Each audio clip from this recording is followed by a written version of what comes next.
Hello, my name is Birke Baehr, and I'm 11 years old.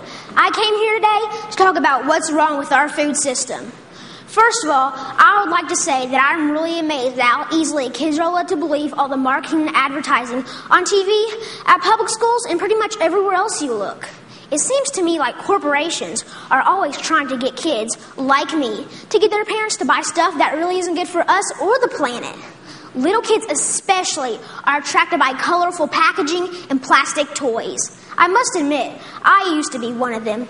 I also used to think that all of our food came from these happy little farms where pigs rolled in mud and cows grazed on grass all day. What I discovered was this is not true. I began to look into this stuff on the internet, in books, and in documentary films, in my travels with my family. I discovered the dark side of the industrialized food system. First, there's genetically engineered seeds and organisms. That is when a seed is manipulated in a laboratory to do something not intended by nature, like taking the DNA of a fish and putting it into the DNA of a tomato. Yuck. Don't get me wrong. I like fish and tomatoes, but this is just creepy. The seeds have been planted, then grown. The food they produce have been proven to cause cancer and other problems in lab animals. And people have been eating food produced this way since the 1990s, and most folks don't even know they exist. Did you know rats that genetically engineered corn had developed signs of liver and kidney toxicity? These include kidney inflammation and lesions and decreased kidney weight.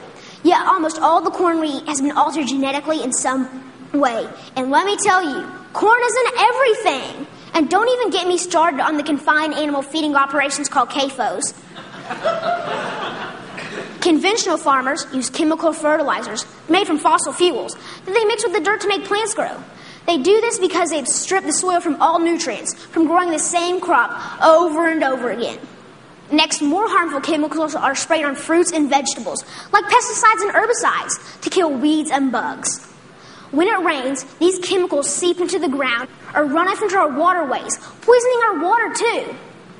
Then they irradiate our food, trying to make it last longer, so it can travel thousands of miles from where it's grown to the supermarkets.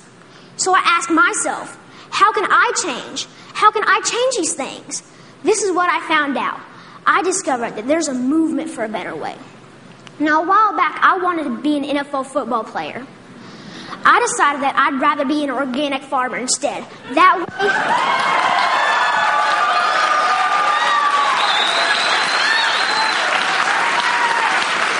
Thank you. And that way, I can have a greater impact on the world. This man, Joel Salatin, they call him a lunatic farmer because he grows against the system. Since I'm homeschooled, I went to go hear him speak one day. This man, this lunatic farmer, doesn't use any pesticides, herbicides, or genetically modified seeds. And so for that, he's called crazy by the system. I want you to know that we can all make a difference by making different choices, by buying our food directly from local farmers or neighbors who we know in real life. Some people say organic or local food is more expensive, but is it really? With all these things I've been learning about the food system, it seems to me that we can either pay the farmer or we can pay the hospital.